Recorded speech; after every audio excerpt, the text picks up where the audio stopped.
20 minutes and you'll have more of an audience. It won't just be me on here. What I like to do for the final is, it's usually Ruben and myself or Eric and myself. And then I try to grab some staff people that are from your area since you're in Nashville.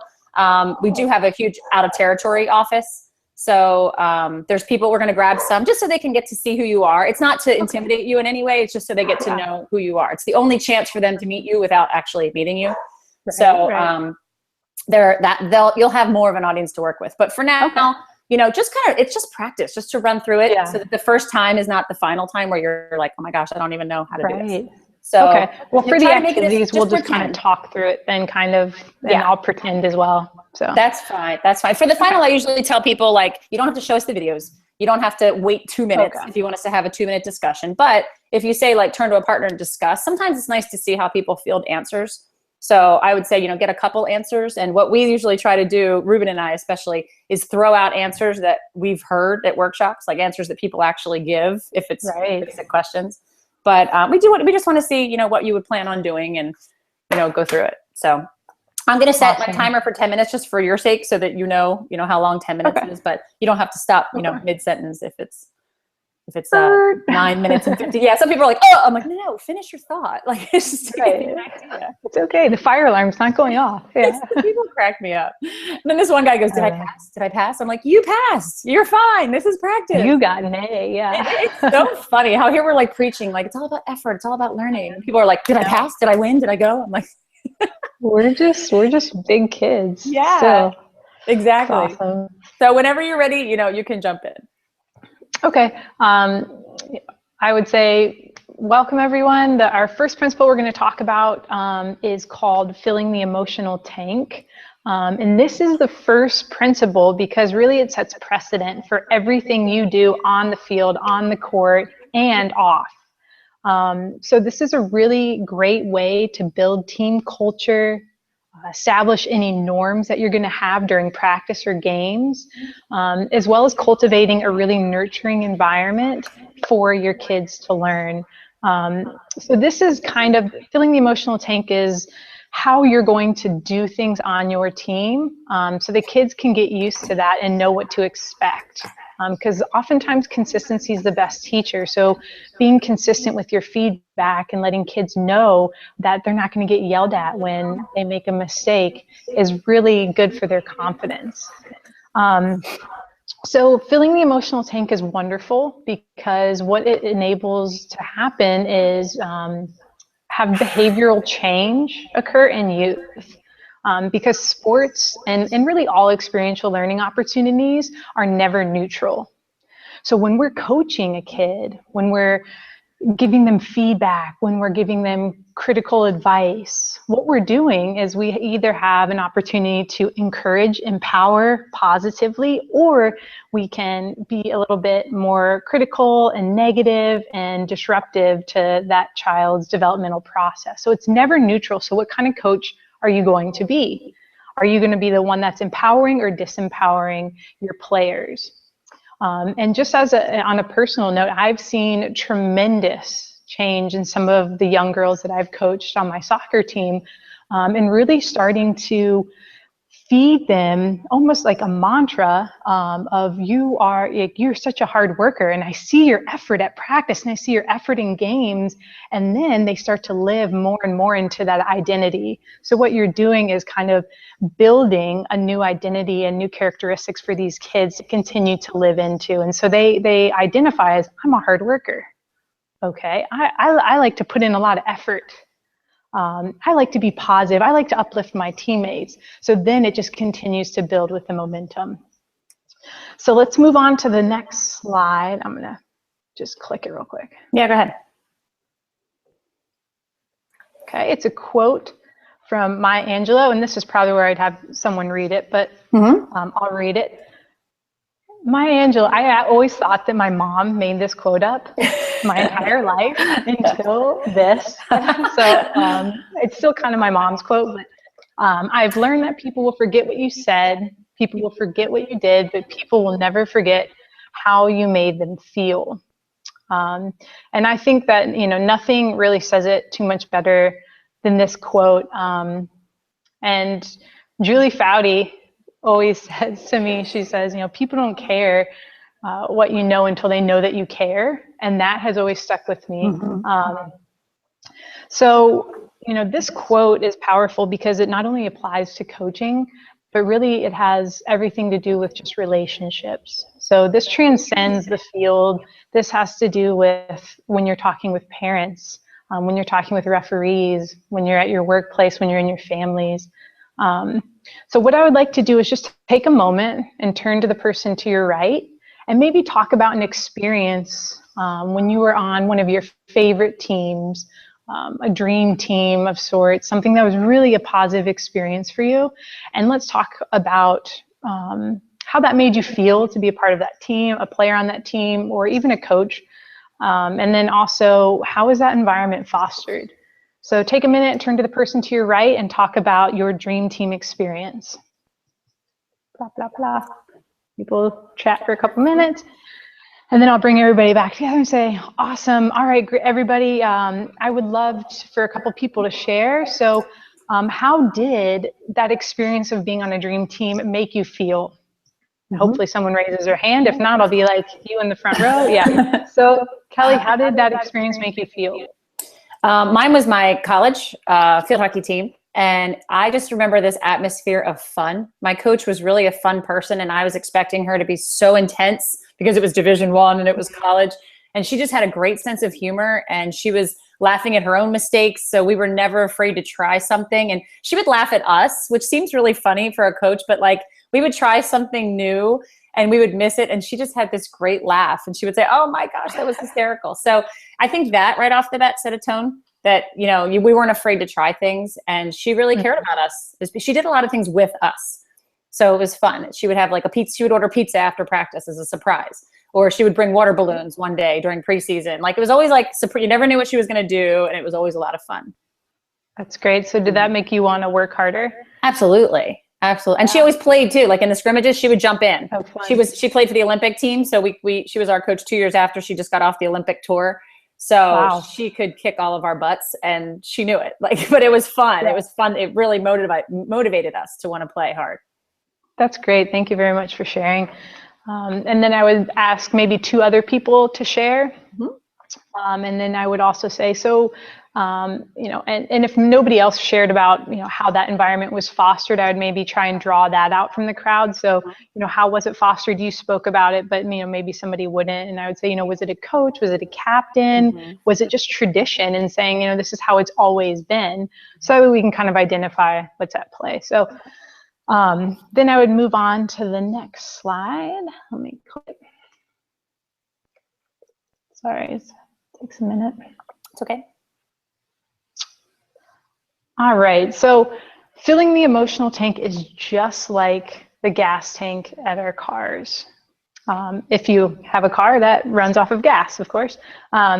So why do you think that is? Why do you think we use this symbol of emotional tank being like the gas tank of a car? I just think if your gas tank of your car is full, you're going to go. You're not going to worry about anything. You're just going to drive, and you're just going to have, be able to go far. Right. Pretty simple. I think for me, I just realized this morning is, there's a little gaslight that goes on when you get low as well. And so there's triggers that you start to notice in your players, or maybe even in yourself, when you can tell, I've come down a couple times pretty hard. So there are triggers as well, similarly, that can remind you, okay, I need to do more to fill back up and invest more in my players. So let's see. What do you think a player that has a full tank, what do you think they look like, act like, play like? I think they just give it their all. I always picture like, I have a puppy. So every time I come home, the puppy's like all happy and wagging her tail and happy to see me. And I picture players like that. Like when a player has a full tank, they're fired up. They're ready for practice. They're kind of like the yes, coach, yeah, coach, whatever you say, coach, I'll do whatever. And they're just ready to coach. They're ready to play. Absolutely. We always love those players as coaches, don't we?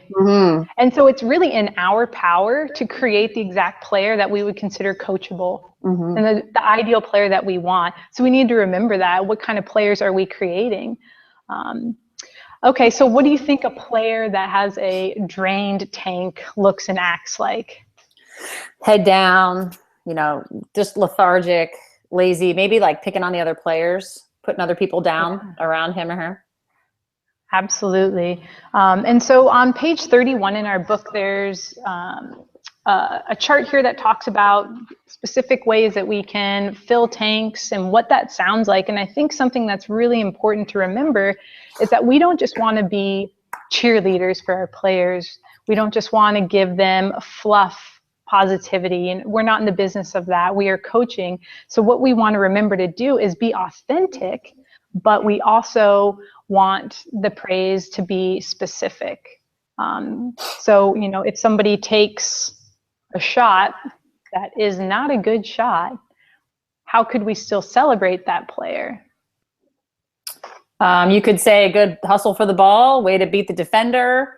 Absolutely. That was a good stop if it was like soccer or hockey or something like that. Way Absolutely.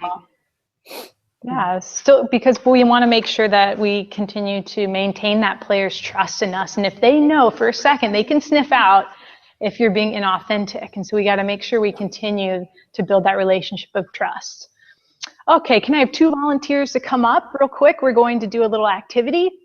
Oh, this is where this is where I'd have one player be a hoop and one player be a shooter.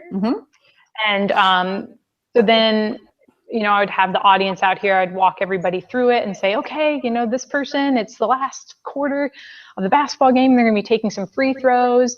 There's a crazy crowd out there. People are getting wild. And they're going to take the first one. When they make it, I want us all to cheer and be really positive. Yeah. When they miss it, we're going to boo them. We're going to boo them, make them feel awful for being, letting the whole team down. Okay. That's okay. You can finish. So then we would boo, and then I would, give a quiet word to the audience and say, okay, next time when, this player misses, let's still just celebrate and be positive to help their resiliency.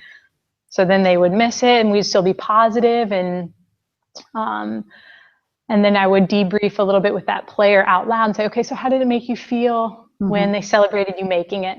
Great, awesome. How did it make you feel when you missed it and they booed you, dejected, like I didn't want to try, like I wanted to go hide in the closet?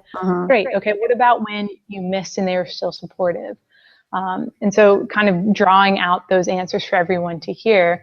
And then, so I'll stop there. Okay, cool. Nice job. Nice job. You finished a lot in 10 minutes. That was good.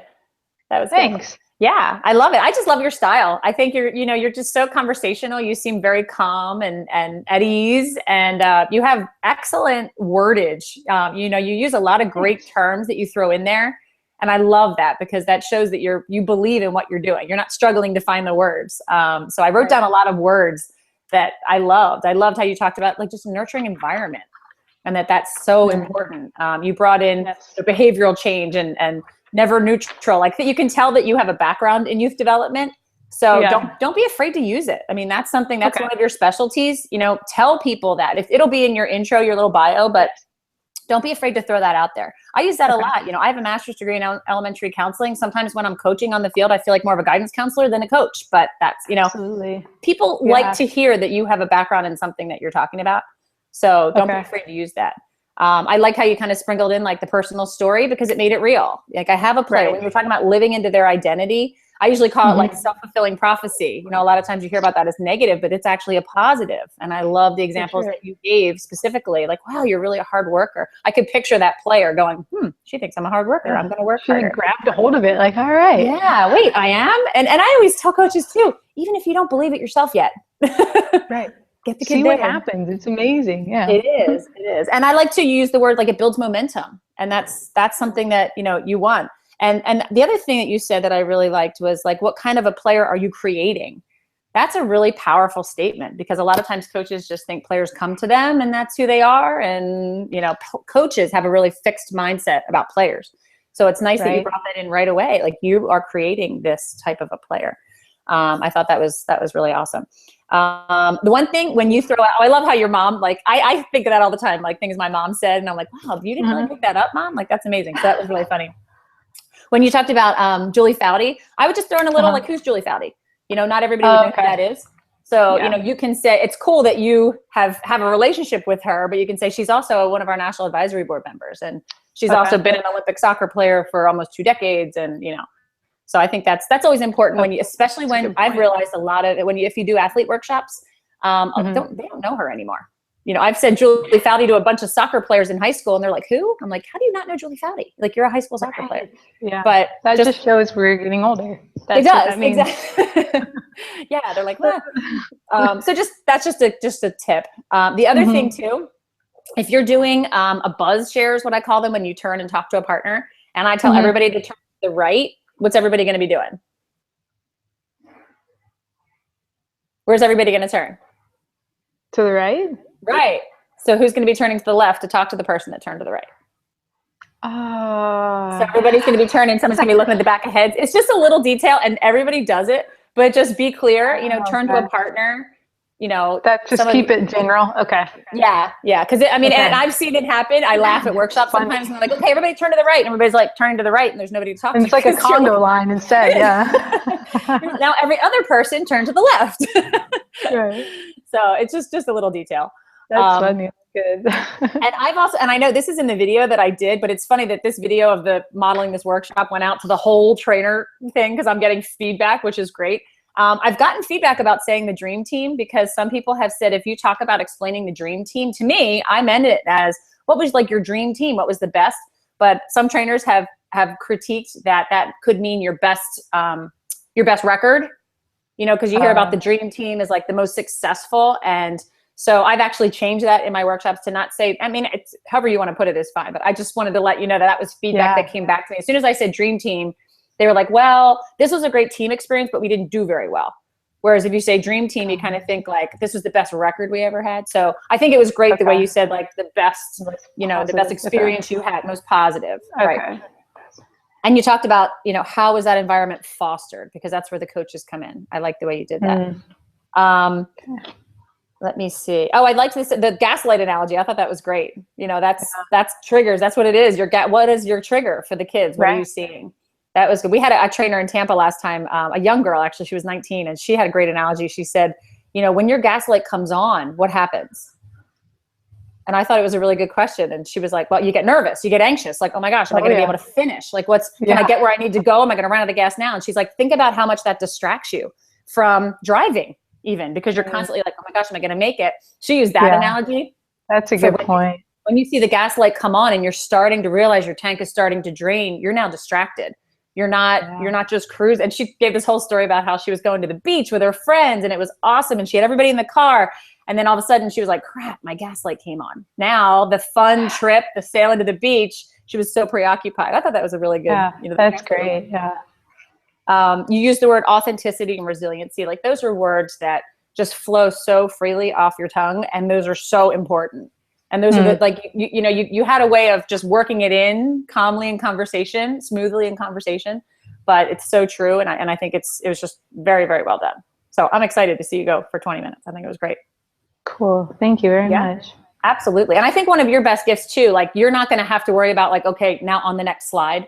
Like, I think for you, you're very smooth at doing this. So I think it's going to be really cool that the slide, I can see you, what we would love to have every trainer do is to be able to just have the slides flashing behind them, and not even like turning and saying on the next slide, on the next slide. Yeah. So that's something I could see you doing really well. And that's always, I have had somebody, critique me on that before and said, wow, I didn't even realize you had the clicker in your hand. And here you're talking and the slides are just going behind you just to support you. It's impressive. Yeah. And it's just a matter of knowing the material and knowing what's coming. And they don't realize that I'm staring at my laptop right in front of me. So I'm like, yeah, I am really that good. My laptop's in front of me and I can see it. I don't have to turn behind my back. Yeah. I've got eyes back here in my head. Yeah. Yeah. But it's just a matter of, knowing the material. And I'm excited, Heather, because I think it's awesome. And cool.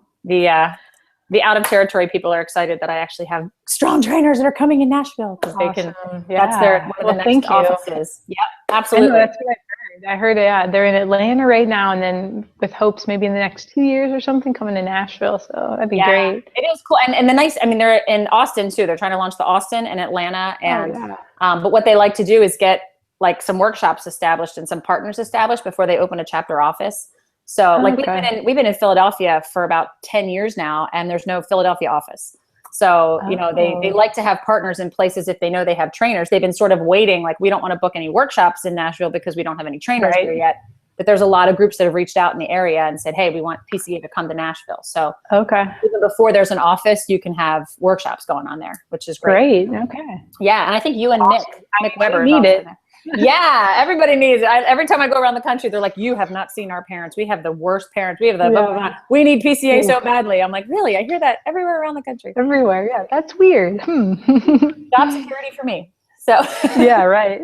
But thank you so much for taking the time. Congratulations. Thank you. Oh, thank you so much. Yeah, and I'll let you know. It might be not. Maybe I won't do my 20-minute next week, but maybe the next week, if that's okay. Okay. Yeah, absolutely. And if it doesn't work out, I mean, I put in these 2 weeks just because July starts getting into like the busy workshop season. But if it for some reason it doesn't work and you need to schedule it a little bit later, I completely understand. That's fine. No, I'll do it right away. I like to keep